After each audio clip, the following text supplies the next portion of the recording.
ready, so please your grace. I am sorry for thee.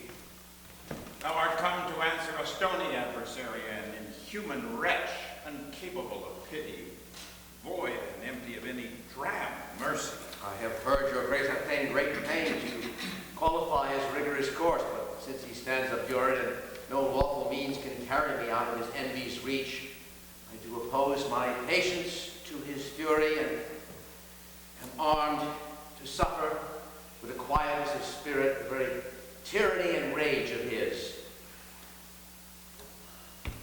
Go one and call the Jew into the court. He's ready at the door. He comes, my lord. There comes the devil from Venice. Make room and let him stand before our face.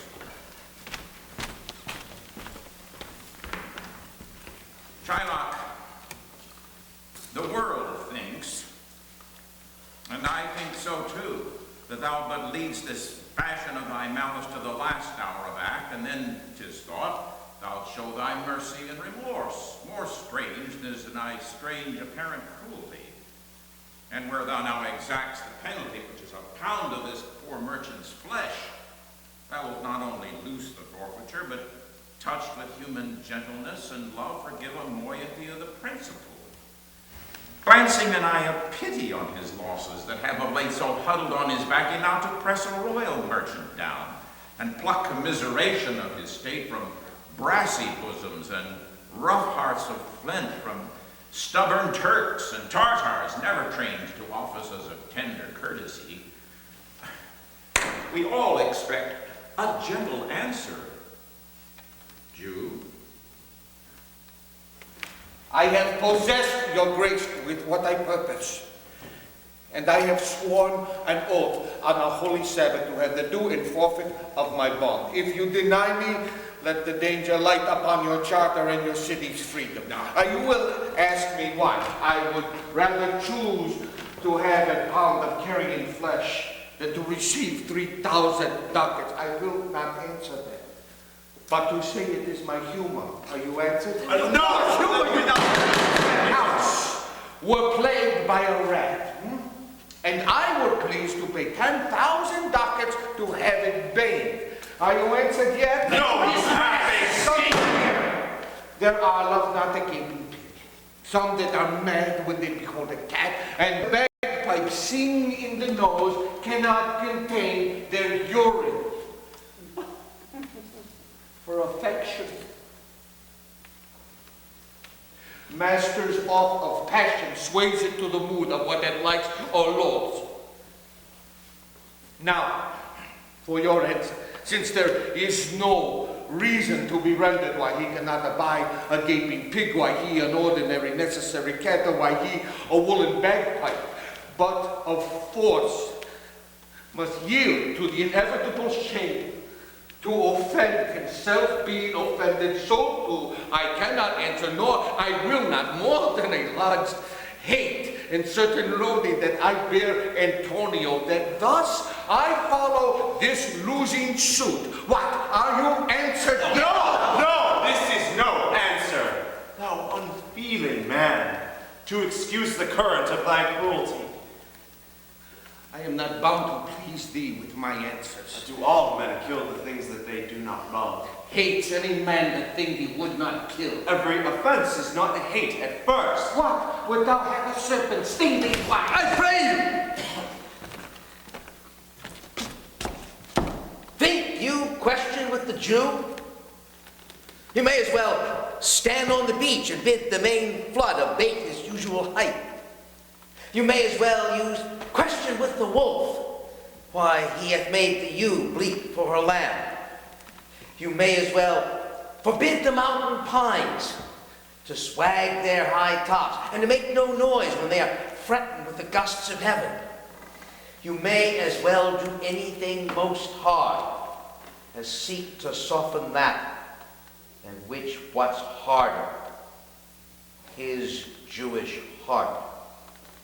Therefore, to beseech you,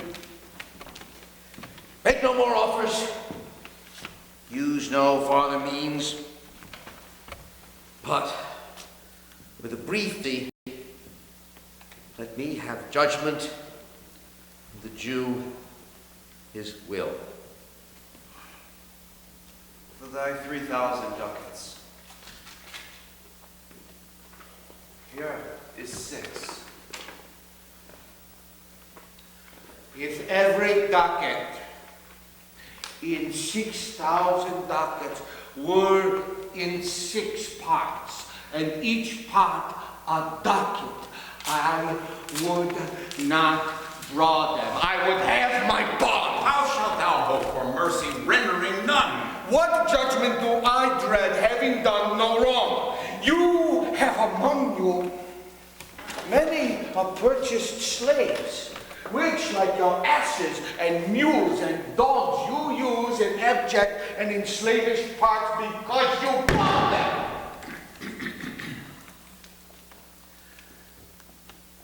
What should I say to you? Should I not say, let them be free?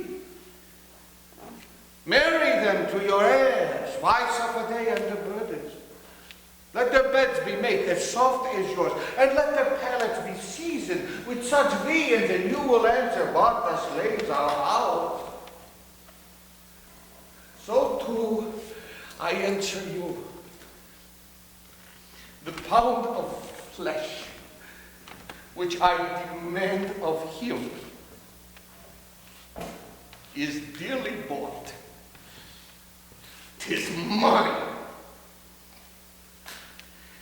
and I will have it. If you deny me, fie on your law. There is no power in the decisions of Venice. I stand here for judgment, and so shall I have it. No, Upon my power, I may dismiss this court, unless Bellario, the learned doctor whom I have sent forth to determine this, come here today. My lord, here stays without a messenger with letters from the doctor, new from Padua. Bring us the letter. Call the messenger.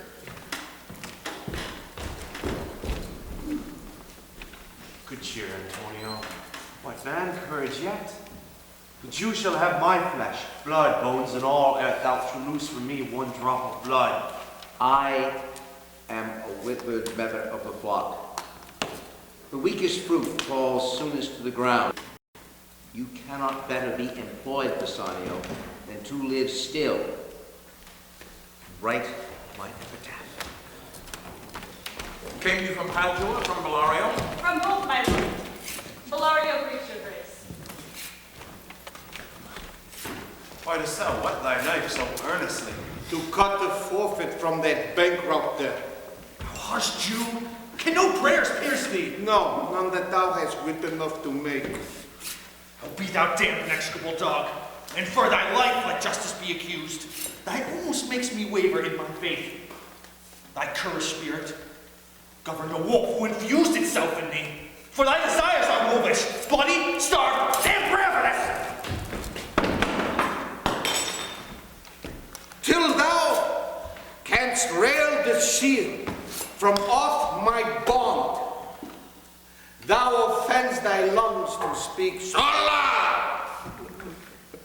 Repair thy wit, good youth, for it will fall to cureless ruin. I stay here for law. This letter doth commend a young and learned doctor to our court. Where is he? He attendeth here hard by, to know your answer when you'll admit him. With all my heart. Go, give him courteous conduct to this place. Meantime, the court shall hear Bellario's letter. Your grace shall understand that at the receipt of your letter I am very sick. But in the instant that your messenger came, in loving visitation was with me a young doctor of Rome. His name is Balthazar. I acquainted him with the cause in controversy between the Jew and Antonio the merchant. We turned o'er many books together. He is furnished with my opinion, which, bettered with his own learning, the greatness whereof I cannot enough commend, comes with him, at my importunity, to fill up your grace's request in my stead. I beseech you, let his lack of years be no impediment to let him lack a reverend estimation, for I never knew so young a body with so old a head. I leave him to your gracious acceptance, whose trial shall better publish his commendation.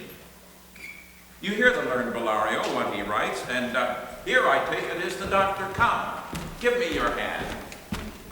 Come you from old Bellario. I did, my lord. You are welcome. Take your place. Are you acquainted with the difference that holds this present question in the court? I am thoroughly informed of the cause. Which is the merchant and which the Jew? Antonio and old Shylock, both stand forth. Is your name Shylock? Shylock is my name.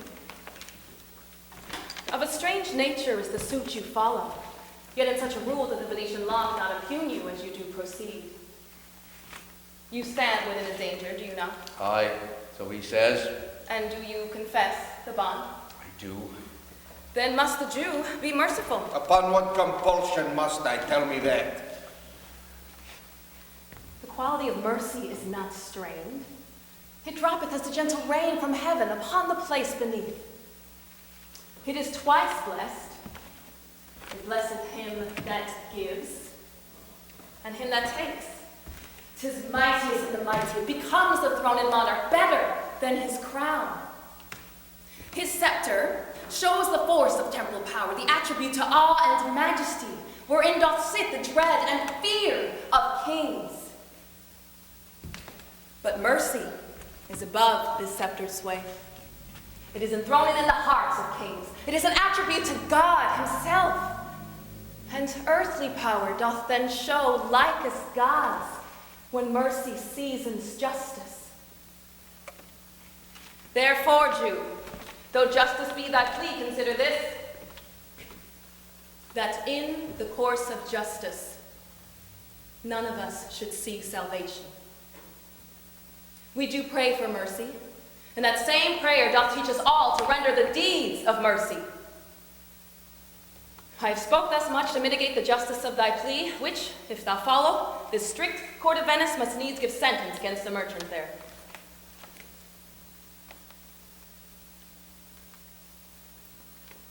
My deeds upon my head. I crave the law, the penalty and forfeit of my bond.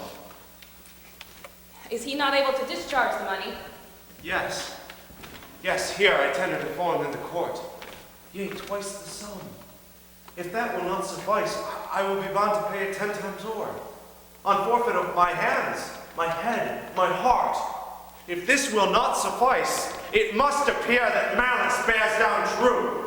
And I beseech you, rest once the law to your authority.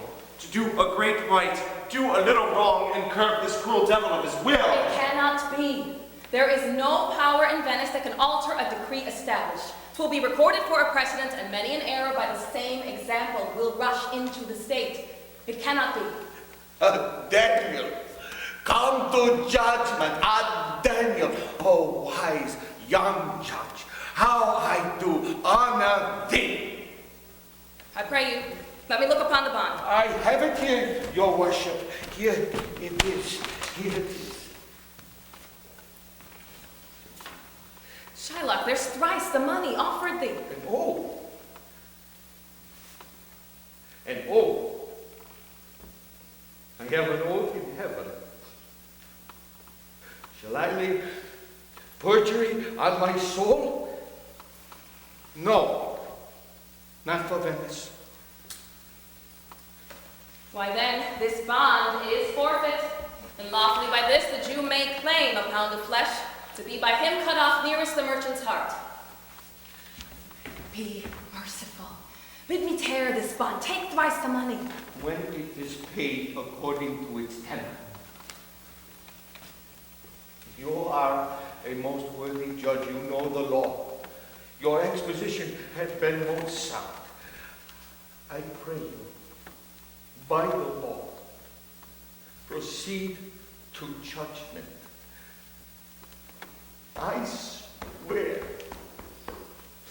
by my soul, there is no power in the tongue of man to alter me. I stay here on my bond. I heartily beseech the court to give the judgment. Why then this it is. You must prepare your bosom for the knife. For the intent and purpose of the law has full relation to the penalty, which here appeareth due upon the bond. Most worthy judge. Therefore, lay bare your bosom. His breast doth it not say, nearest to the heart. Those are the very words. It is so. Are there balance here to weigh the flesh? I had them ready. To have by some surgeon, Shylock, on your charge, lest he bleed to death from his wounds. Is it so nominated in the bond? It is not expressed so, but what of that? 'Twere good you do so much for charity.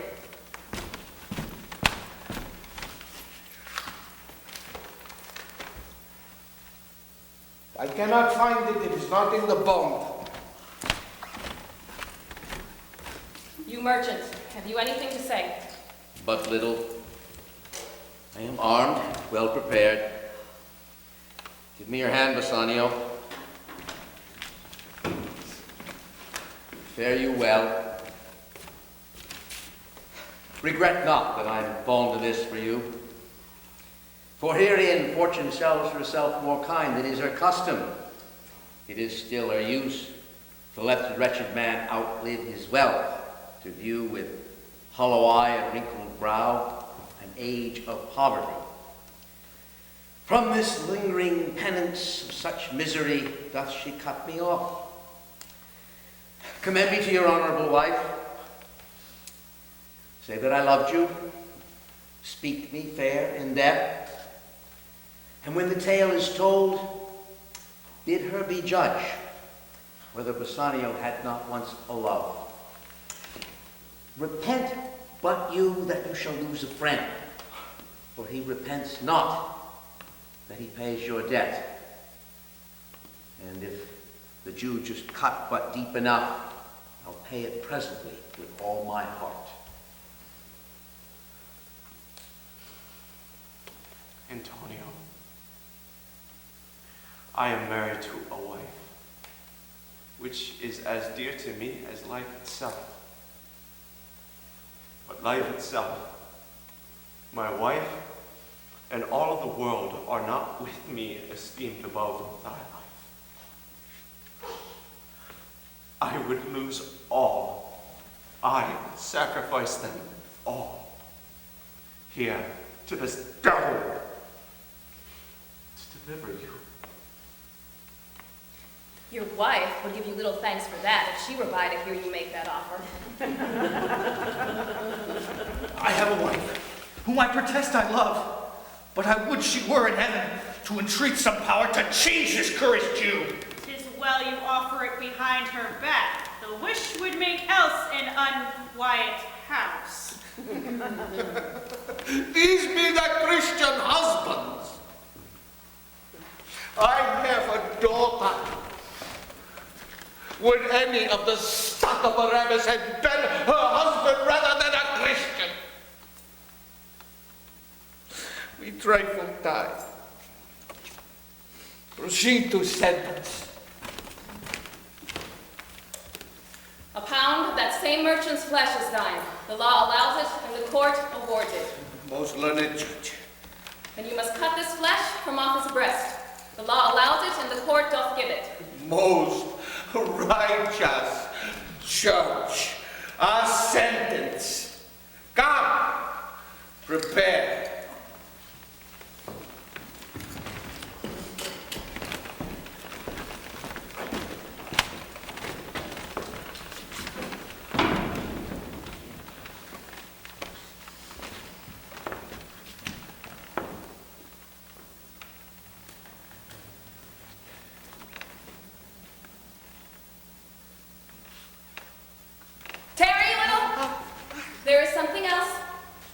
This bond doth give thee here no jot of blood.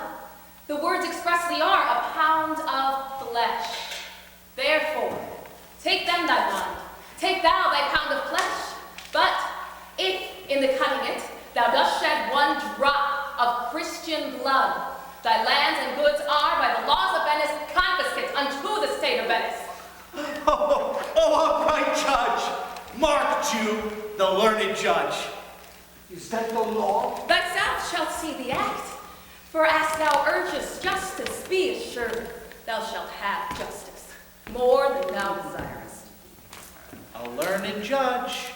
Mark, Jew, the learned judge. I take this offer then. Pay the bond thrice and let the Christian go. Here is the money. Soft, the Jew shall have all justice, no haste, he shall have nothing but the penalty. Mark, Jew, upright judge, your learned judge.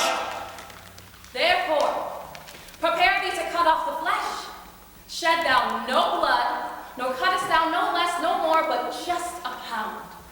If thou cuttest more or less than a pound, be it but so much as makes it heavy, or light in the substance, or the division of the 20th part of one poor scruple, nay, if the scale do turn, but in the estimation of a hair, thou diest, and all thy goods are passed. A Daniel, a second Daniel. Now, Vanilla, I have you on the hip. Give me my principle and let me go. I have it ready for thee. Here it is. He had refused nothing but his bond. A Daniel, a second Daniel. I take that word. Shall I not barely have my principle? You shall have nothing but the forfeiture, to be so taken at thy peril, Jew.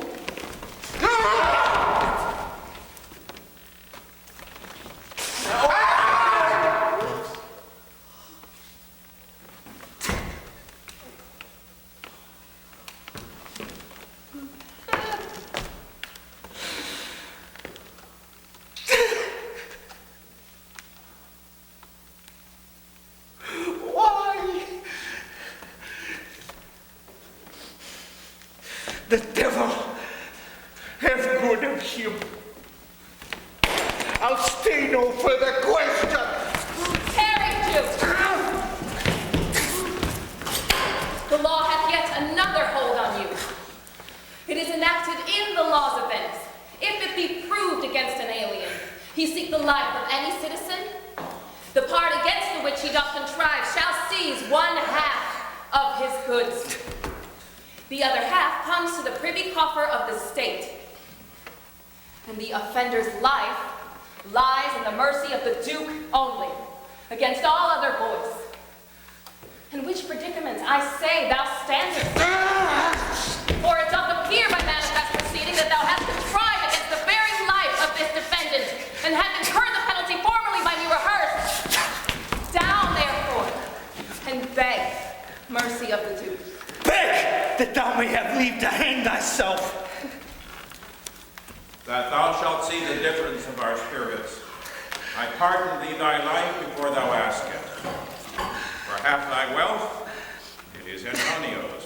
The other half comes to the general state, which humbleness may drive into a fine.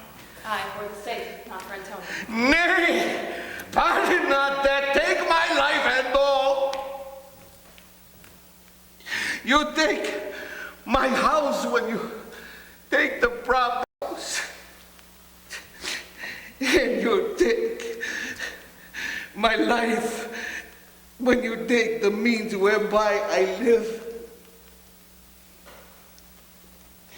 What mercy can you render him, Antonio? The halter brought us. Nothing else, for God's sake. If it please my lord the Duke and all the court, to quit the fine for 1/2 of his goods, I am content, so that he let me have the other half in use to render it upon his death to the gentleman that lately stole his daughter.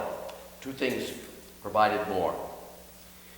That for this favor, he presently become a Christian. The other, that he record a gift here in the court of all he dies possessed to his son Lorenzo and his daughter. He shall do this, or else I do recant the pardon that I late pronounced here.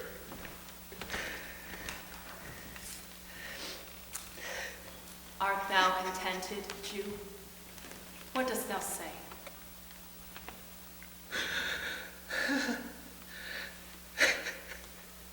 I am content. Clerk, draw a deed of gift. I pray you,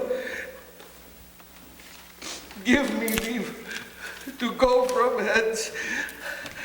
I am not well. Send the bond after, I will sign it. Get thee gone, but do it. In christening thou shalt have 2 godfathers, and I've been judged. Thou wouldst have 10 more to lead thee to the gallows and to the fire.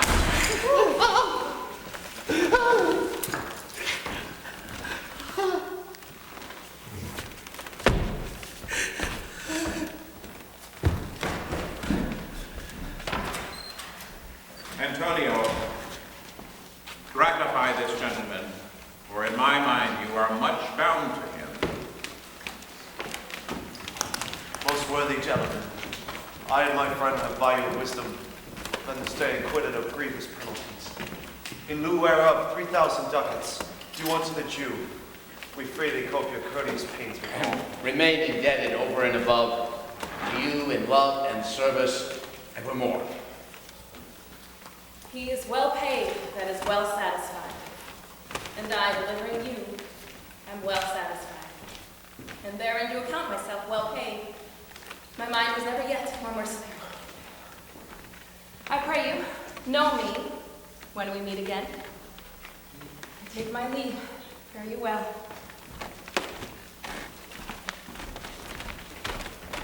Oh, dear sir, of course I must tempt you further. Take some remembrance of us, as a tribute, not as a fee. Grant me 2 things, I pray you, not to deny me and to pardon me. You press me far, and therefore I will yield. And for your love, I will take this ring. Do not draw back your hand. I will take nothing else, and you, in love, will not deny me this. Oh. This ring, good sir, alas, it is a trifle. I will not shame myself to give you this. I will have nothing else but only this. And now methinks I have a mind to it. There's more depends on this than on the value. The dearest ring in Venice will I give you and find it out by proclamation. Only for this I pray you pardon me. I see, sir, that you are liberal in offers. First you teach me how to beg, and now I think you teach me how a beggar should be answered. This ring, good sir, was given me by my wife. And when she put it on, she made me vow that I should neither sell nor give nor lose it. This excuse does serve many men to save their gifts. And if your wife be not a mad woman, and know how well I have preserved the ring, she would not hold out unto me forever for giving it to me. Well, peace be with you. My Lord Bassanio, let him have the ring. Let his deservings and my love withal be valued against your wife's commandment. Go, Graziano, run and overtake him. Give him the ring. Oh, wait, make haste. Come, you and I will thither presently, and in the morning early will we both fly toward Belmont. Come, Antonio.